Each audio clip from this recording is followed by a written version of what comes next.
Want to do a real quick video, just a warning video, okay?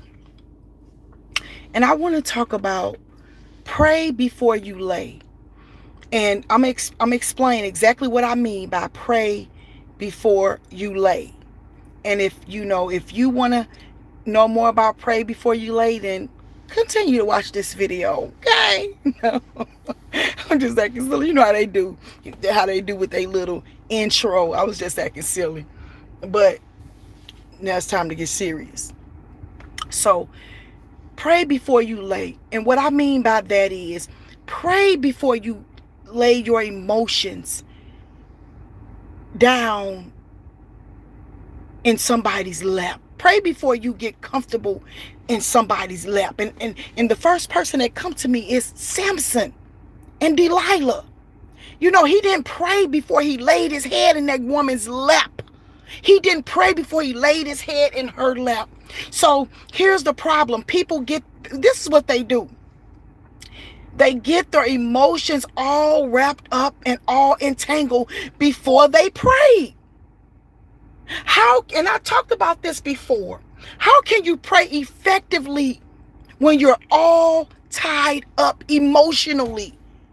So if God tell you, Joy, that person is not for you, and you already wrapped up in that thing, you're going to override the Holy Spirit. You're going to override what God is saying. You're going to override the scriptures. You're going to override the dreams. Why? Because you're emotionally wrapped up in this thing. You are invested in this emotionally, and it's hard to walk away when your heart is invested. The greatest investment you can have literally is your heart.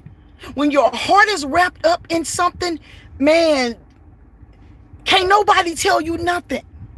You know it. If you ever been a teenager, if you've ever been a teenager, or if you have a teenage child, or you have a teenage family member, or you see teenage movies, you can't tell them teenagers nothing when they in love. Man, you can't tell an old person nothing when they in love. You tell that person, girl, I seen him with so-and-so, hugging on so-and-so. They gonna look at you like you crazy.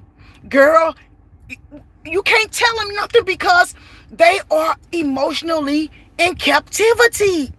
They're emotionally enraptured in this thing. They are emotionally entangled in the yoke of bondage. So I just want you to pray before you lay. Pray before you go and lay down in this situation. Samson, I know he wish he would have prayed. Solomon, I know he wish he would have prayed. Because what happened to Samson? Samson had multiple opportunities to see Delilah for who she was. But he just kept going forward with his eyes wide open until eventually the enemies took his eyes out.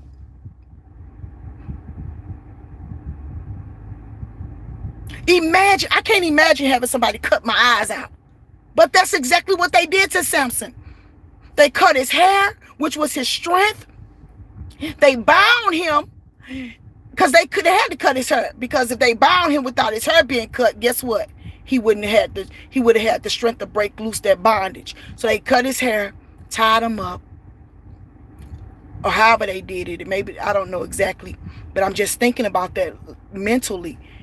You know, if they would have tied him up,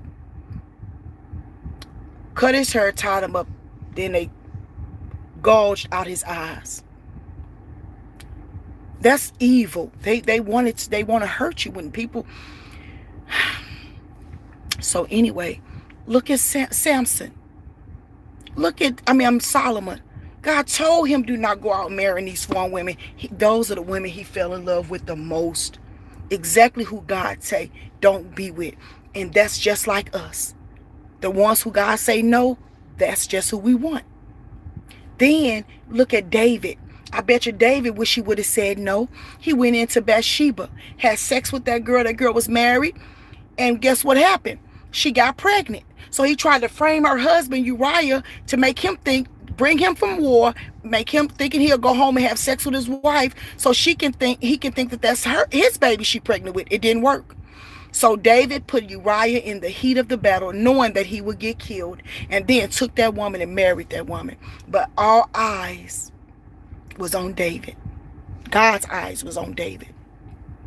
And David got punished severely for it. The baby Bathsheba was pregnant with, while she was Uriah's wife, that baby died. Then, not only that, he brought that same murderous spirit in his home. His son Uriah raped his daughter Tamar. His son Amnon raped his daughter Tamar. They were both his kids by two different women. Where Absalom was Tamar's brother, and Amnon was Tamar's brother, but Tamar and Absalom had the same mama and daddy. Well, guess what? He raped his sister. And guess what? Her brother Absalom, his brother too, killed him eventually. Then Absalom wound up getting killed. David brought that murdering spirit in his home. All because he did not pray before he lay. You understand? So we got to stop going and falling in love with these people we meet on these internets, people we meet out here in these clubs, people we meet out here in these streets. You better pray before you lay. You better pray before you make connections with people. This is a warning. Lord, help us to pray, Jesus, before we lay. Please help us. Because I don't want to find myself in those situations, neither my children in those situations that could have been avoided if I would have prayed first. So, man, this stuff is serious. Because before you get in trouble, God will show you warning signs. He will. But a lot of times we override the warning signs. Then a lot of times, remember when I was talking about the other day about, I talked a little bit about it because I said I wanted to do a video about about being unloved. You don't know what love really is. You'll just go put yourself in situations, and just because a person that give in to you and be nice to you or want to buy you things or want to spend quality time with you, you automatically think they love you. But you have to realize people have masks. People can mask. They can pretend to be what you want them to be. If they know you want to be loved, guess what? They're going to pretend to love you.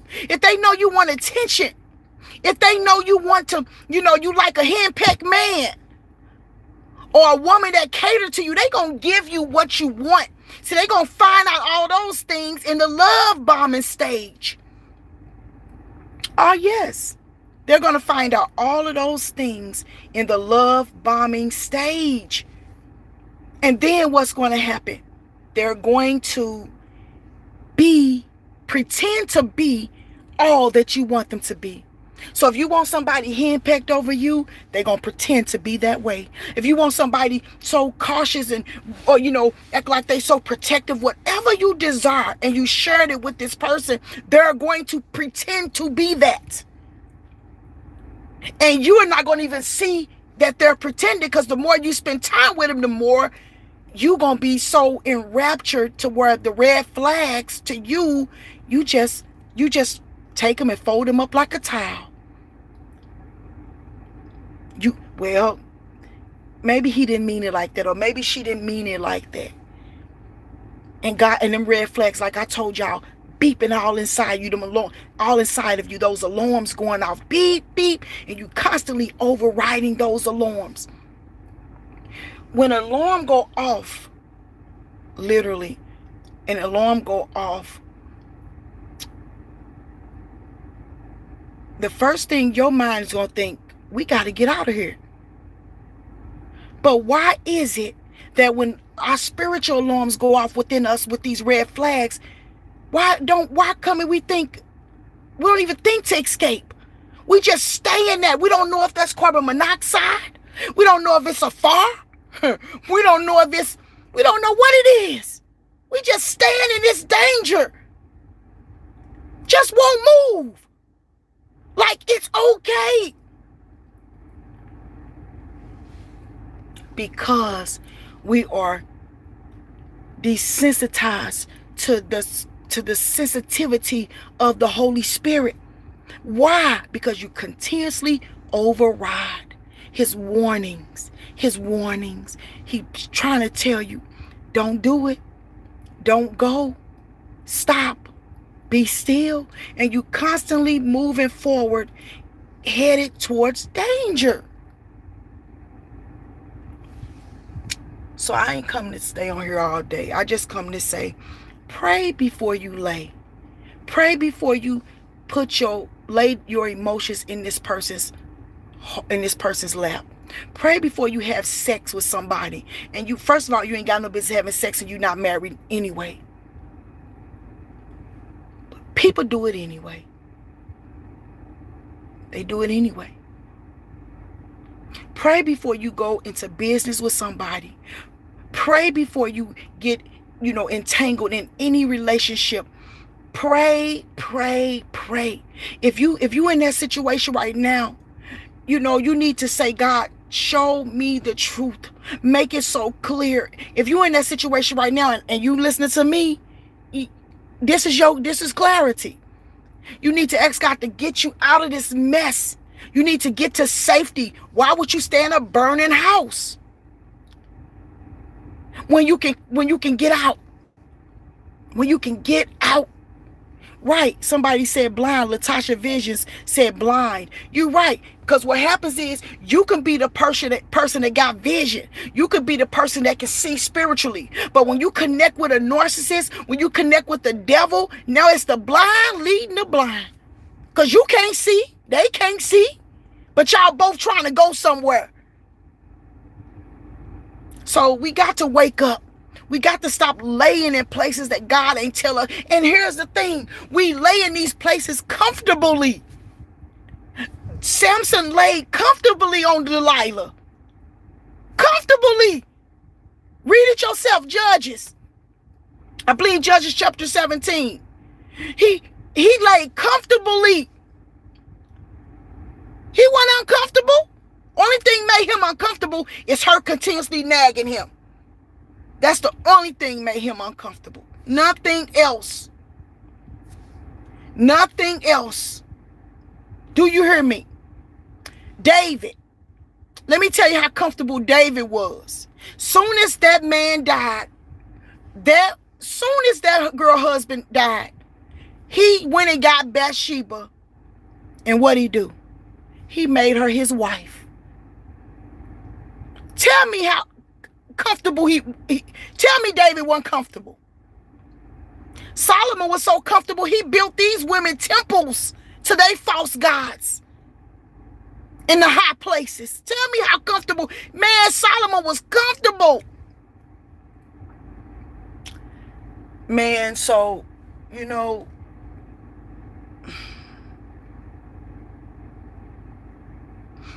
you have to just, and then look at Cain. Cain was comfortable killing his brother. You know how I know?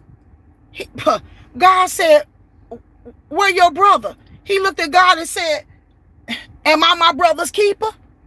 Like, who does that with God? God, yeah, okay. If just like with Shaquilla Robinson's situation, them people was comfortable with killing that girl. They were so comfortable they went to the club before they got on the plane and came back to North Carolina. Comfortable. Cain said, am I my brother's keeper? Until God put a punishment on that joker. And what he say? Please don't punish me like this. And God had to give him a protection mode. Why God do certain things? I don't know. But if God will have mercy on murderers, surely he can have mercy on us, his children. God had mercy on Cain. God had mercy on the devil. I don't understand everything, but when I get to heaven, I can ask some questions because I want to know. But the things that I don't understand, I ain't worried about it right now, okay? But what I am saying is these people are comfortable laying their heads on the devil's lap. Oh, yeah. Yep. Yep. Yep. So if you think that Satan has left the building, and what I mean by the building, I mean the earth, you better think again. You understand? Now, Satan can't be in, Satan was not in all of Shanquilla's fake friends. He wasn't. He wasn't in all of them. Because he can't be in everybody at one time. Okay? He was in one of them. Okay? But all of them had demons in them. Yes, you better know it. Satan was in one person, Judas. But still, the demons was using all of them devils around Jesus. Okay? So, I mean, I'm just trying to make it make sense. Because it is what it is. The devil entered Judas. But you got the demons that was in the other ones. And they own hatred. So, be wise. And don't be so desperate just to put a man's last name on you, or just to give your last name to a woman, or just to say I got somebody, or just to say, ooh, good, I don't have to go by myself. Moses told God, who you gonna send with me? God said, I'm with you. That wasn't good enough for him. So he kept on saying, I can't talk. So God said, okay, here your brother Aaron coming. And it's amazing how Aaron ain't been there all them years. All of a sudden Aaron pop up now because it was all ordained by God. Okay, Moses, it's your assignment. But if you just act like you just can't talk, then that's fine. I'll just let Aaron speak for you. And you notice Aaron ain't never speak for him. He the one who spoke to Pharaoh. So you think you need somebody to go with you? God said, I'm with you. Stop picking up people just because you're afraid or you don't want to be alone. It ain't going to work out for your good. These people are evil. Judas hung himself. Saul tried to kill David so many times. David didn't have to touch him. But at the end, Saul died and violently. So you ain't got to fight with your enemies. Just be still. Get up out of there first. Because you see David, God loved David. David was a man after God's own heart. David was a warrior. But guess what? David didn't stay in it. He ran for his life. You better know when to hold it, and you better know when to fold it, baby. And you better know when to run like Joseph did. Joseph ran from that woman. He still went to jail, but God worked it out in the end. But he ran from that woman. You better learn how to run from sin. Lord, help us to run from sin. Because you don't know which sin will catch you up. Okay? So that's good enough. I don't need to talk no more. That's enough. Talk to you guys later, okay? See you later on for day 4? Whatever. I'll talk to you guys later. See you at 4 or whatever time I get on here with day 4 of the prayer, fasting, and giving revival. Love you guys.